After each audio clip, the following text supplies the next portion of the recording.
Ladies and gentlemen, welcome to the National Timely Action Hour. This is the show where we talk about everything from comic books to movies and everything in between. My name is Aidan, and I hope that you're doing well today. This is going to be my first video of 2026. At the time of recording and publication, it is going to be the 2nd of January, and today I am going to be doing a review of Countdown to Infinite Crisis, published by DC Comics. This is a book that I bought at Fan Expo 2025, and I paid $6 for this. And before I open this, I just want to take a moment to appreciate the beautiful cover by Jim Lee and Alex Ross.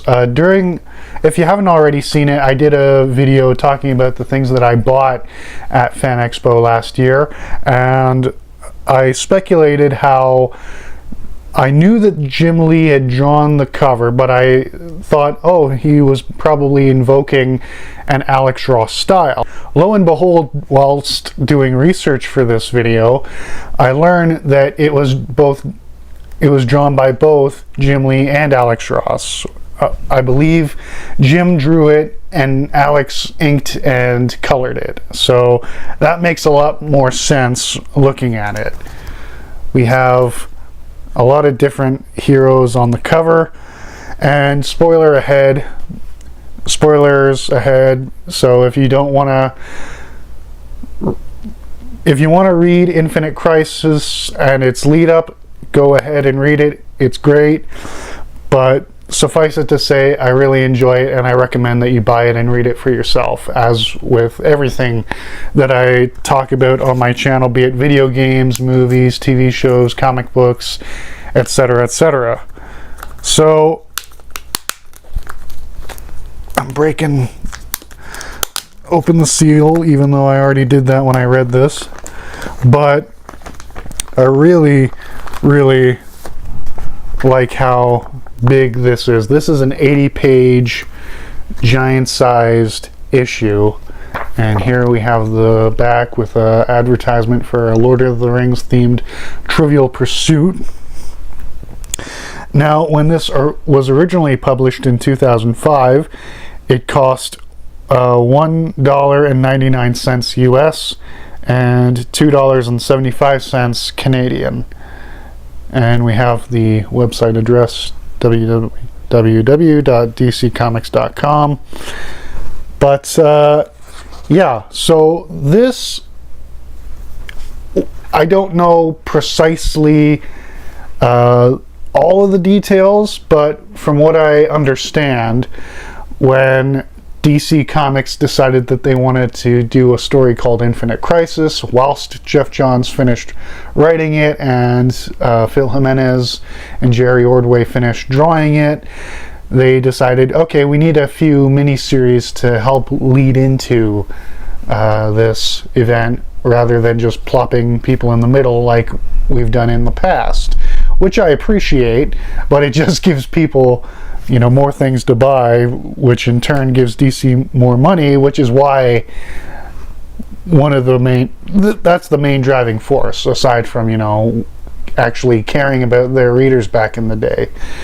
But suffice it to say, this spawned a few other miniseries, one of which I do own and will be covering later this year in the lead up to my review of Infinite Crisis. If I can find the others, I'll try to get them so that I can review those before I do my review of Infinite Crisis. But like my Crisis on Infinite Earths review, it's going to be broken down into parts, as opposed to my Identity Crisis, where I just lumped it all into one big video. But it's a lot easier to explain Identity Crisis, even though I do get angry discussing some of the topics in that book. But, that's just my own morality and anger issues. But basically, this, and I'm gonna spoil everything, so like I said earlier, just go ahead and read it. But we get various different writers and artists on this one book, but I'll leave a credit graphic at the beginning so that you can see and appreciate the people who worked on this. But here's Regs Morales, who drew the first chapter, and it's broken down into 5 chapters, which is pretty cool in my opinion. And we got a advertisement for Spy vs. Spy, which is a video game based on the comic strip. I actually had this game on my Xbox. It was an Xbox exclusive, and it was really, really cool. But also very difficult in the multiplayer mode. My older brother would, shellac me all the time. But here's some cool action scenes. So the story centers around the second Blue Beetle, Ted Cord. Now, I've discussed stories where he has appeared, but I would like to do a separate video explaining Blue Beetle more in depth.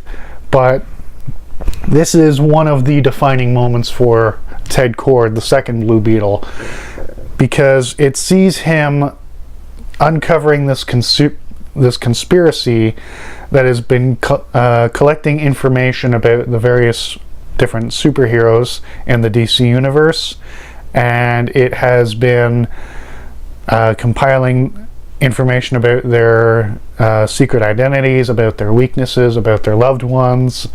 So it's very, very surprising and stressful for Ted when he uncovers this conspiracy. And as we later learn at the end of the book, it's actually a betrayal by someone that Ted used to trust. So I'm gonna reveal it later on, but I just want to have the mystique going a bit longer.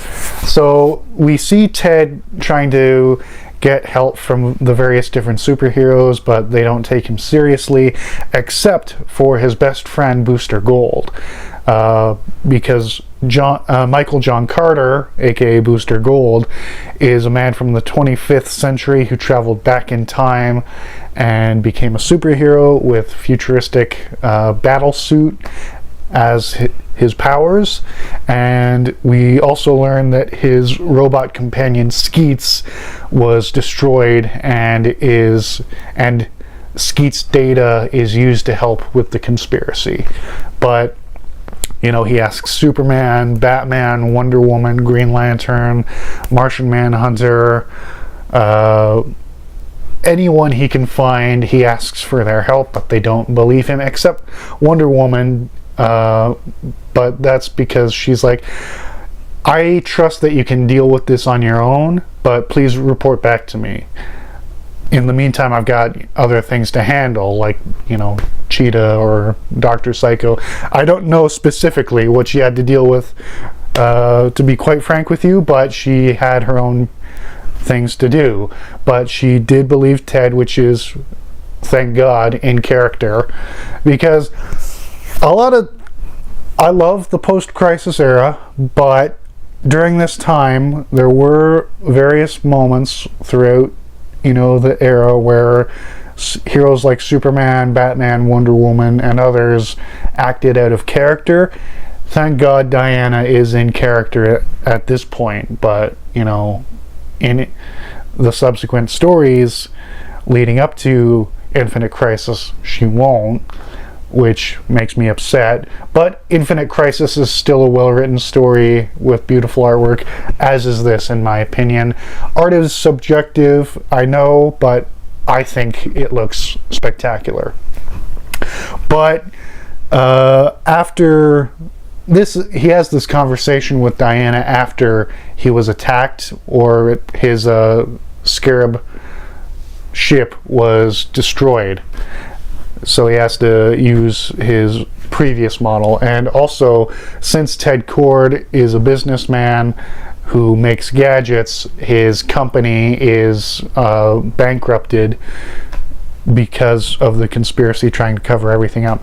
So basically, also at this point in time, Ted was working with the Birds of Prey, which is a female hero team mainly operating out of Gotham City, but they're a worldwide team because they deal with threats around the world. They just base themselves in Gotham because it's led by Oracle, aka Barbara Gordon, aka the former second Batgirl and the daughter of Police Commissioner James Gordon, and she is also the one true love of Richard Dick Grayson, the first Robin and the second Nightwing. So Ted asks Barbara for help. She's able to call in some favors to get people to help investigate a murder scene connected to this conspiracy, and they don't find anything at first. But Ted learns that since this was a heist on one of his warehouses and the security guard was murdered, he reveals to Superman and Power Girl, since they're both Kryptonians, that he was storing some kryptonite there that the government had contracted him to destroy. He was just trying to figure out how do you destroy kryptonite and keeping it in that warehouse for the time being. And Superman and Power Girl are understanding. They're like, we get it, don't worry about it. We're just stressed because there's 100 pounds of kryptonite running around and I don't want to die. And Ted's like, that is fair, man. And I am very sorry that I didn't tell you about this earlier. It's just, you're Superman. It's hard to reach you when you're not at the Justice League meetings. He's like, you could just say, Superman, I need help, and I have my super hearing. Yeah, that's fair, but I didn't think about that, even though I'm a genius.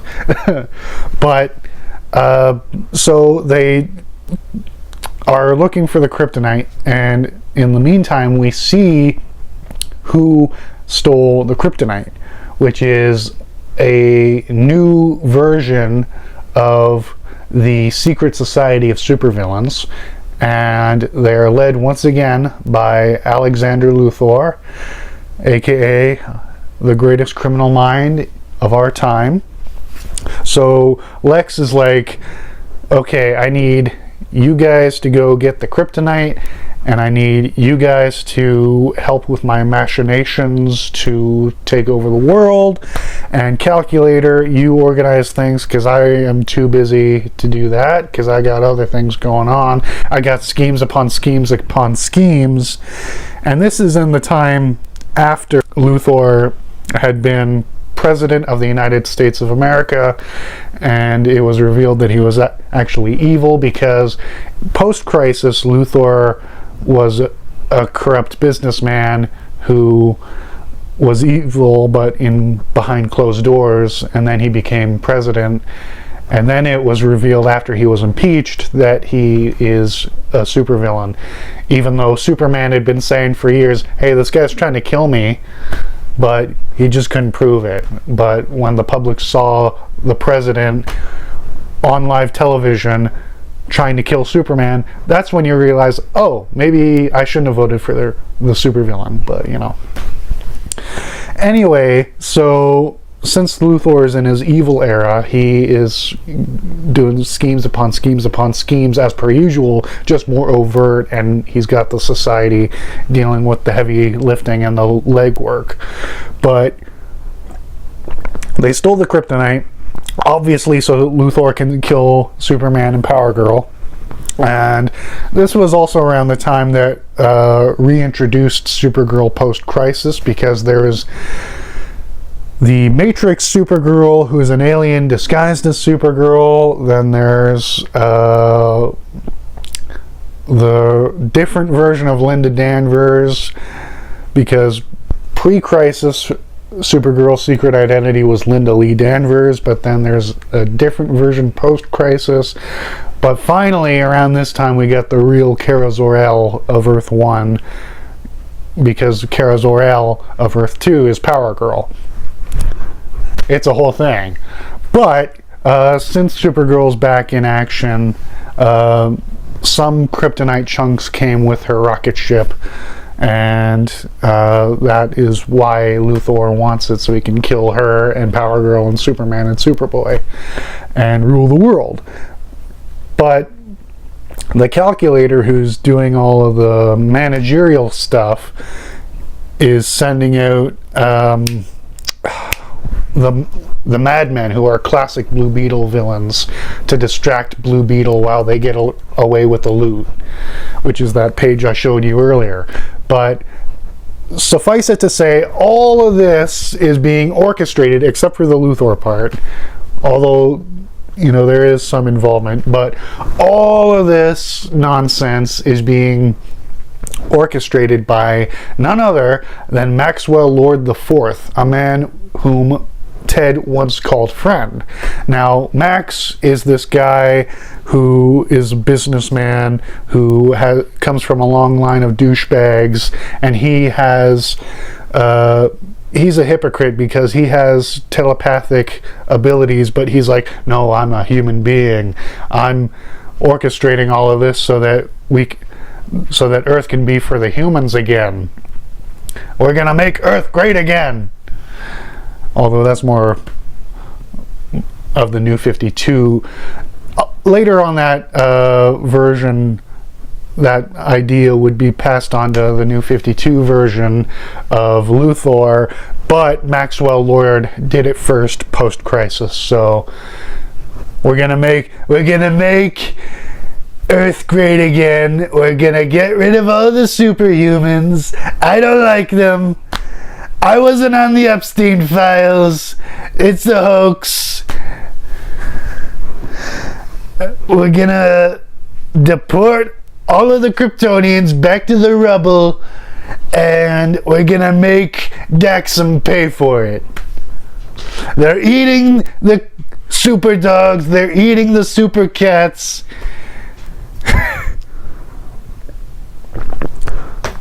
But yeah, Maxwell Lord wants Earth to be for the humans again, and then he's working in tandem with the society, but also on his own at the same time, because he's like, I need you guys to distract Blue Beetle and do all this shit, because I need to get more files on these people so I can kill them and rule the world in my own way, even though I'm a superhuman, but I'm a hypocrite.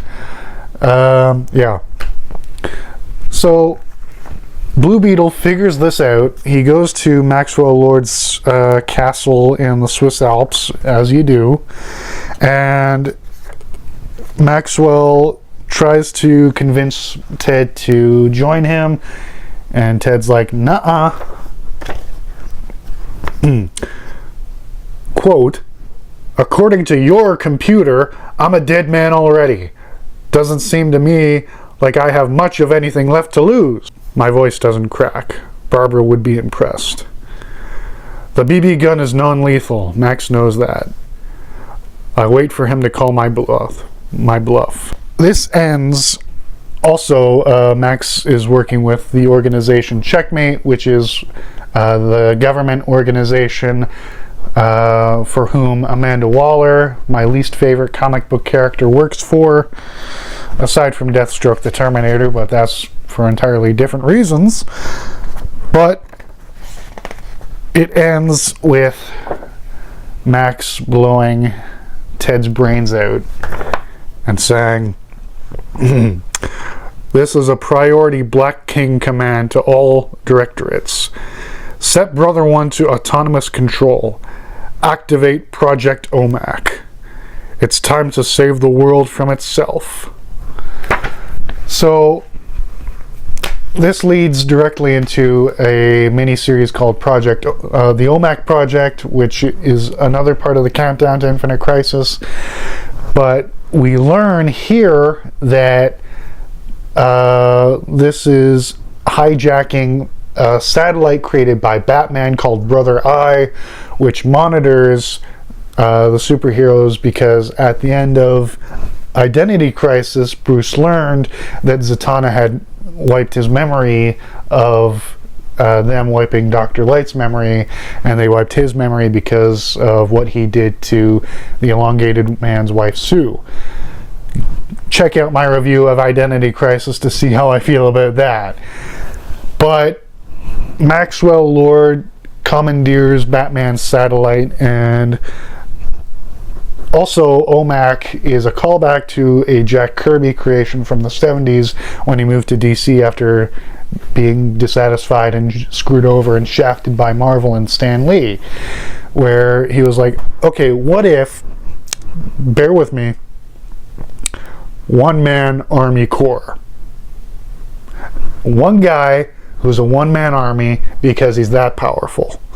And DC editorial was like, smoking on that reefer like, shit, man, that's a great idea. Write that down. Now, excuse me, I gotta go cheat on my wife. But, basically, this is a reimagining post-crisis of Buddy Blank, the one-man army corps. As opposed to a guy, it's an artificial intelligence system that creates robots that can shape change. And they're going to launch those from this satellite to the superheroes because they know all of their weaknesses and who they love. So they can draw them out and kill them.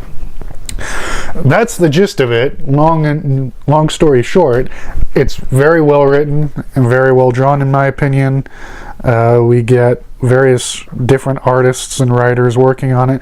The other mini-series that I have that's part of the Countdown to Infinite Crisis is Villains United, which is showing what the secret society of supervillains are doing after this in the lead up to Infinite Crisis. And it was actually, my copy, I bought it secondhand, but it was signed by everyone who worked on that book, and I thought it was really cool that I could get that for $15, because it was all 6 issues, and each issue, the cover was signed by the people who worked on it, which is dope.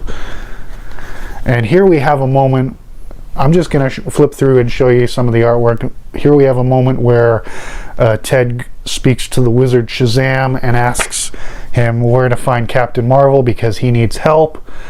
And Shazam is like, I cannot interfere, nor can Captain Marvel because he is busy doing other miniseries stuff. But I can tell you, things are not going to end well, but I don't know specifically how, so I'm sorry about that. And Ted's like, wonderful.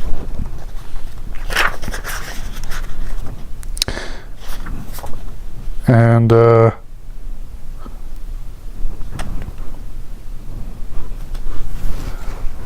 this is when he gets teleported from the Rock of Eternity back to Earth, and there's the Cabal's file on Wonder Woman. This is where Diana's like, okay, I believe you, please report back to me, but I got other things to deal with. And here is the setup to one of the other spin-off miniseries called the Rann-Thanagar War, where Adam Strange, who's a classic DC character who is a human being, but he lives mostly on the planet Rann. Well, he's just a pastiche of Buck Rogers. But the Thanagarians, Hawkman and Hawkgirl's people, declare war on the Rannians, and Adam is calling Martian Manhunter like, hey, I need help. Can you send some Leaguers? Also, we're being jammed, so not all of this is getting through to you. And here we have Ted visiting Michael in the hospital because he got injured when they blew up Ted's computer to slow him down. Here we have him infiltrating the castle. And then I showed you the end. But yeah, that's just some of the cool artwork going on here. Here's the Secret Society. So we've got Luthor, we've got Talia al Ghul, we've got Dr. Psycho, we've got Black Adam, we've got the Calculator, and we've got Deathstroke the Terminator. And throughout Villains United, they'll add more people to their evil organization. But yeah, that's all I've got for you today on this video of the National Timely Actioner. Hour. Once again, my name is Aiden, and I sincerely hope that you all had a happy start to your new year and a happy holiday season. I know I did. I got a lot of cool gifts for Christmas, and I went to some New Year's parties, so that was fun. And yeah, I've been busy the last week all because of that, but c'est la vie. And let's hope that 2026 is going to be better. We have a lot of content planned. I've got all of the content for the entire year planned, although I am going to have to try and substitute some things because, like I said, I want to get some of the other mini-series that lead into Infinite Crisis before I do my review of that later this year. I'm also going to have to do reviews of Spider-Man Brand New Day, The Avengers Doomsday, Supergirl, and all of the other movies and TV shows that are based on comic books that come out this year. So that's going to be a lot to deal with, but here's hoping that those movies and shows are good so that I can stay positive in this world filled with horrible things. But like I said, let's hope that things do get better in 2026. So thank you for watching. Please like, subscribe, ring the bell, comment, share. In the description, I'll leave links to my podcast and social media profiles, so please subscribe to my podcast, share that with friends. You can send me a message on Facebook, Twitter, Instagram, Reddit, or Discord, and stay up to date on the channel through those social media websites. And I'll also leave links to my Patreon page and merch store, so if you'd like to support this show financially and get early access to videos and episodes of the podcast and get exclusive content, please consider supporting me there. And thank you, and have a wonderful day.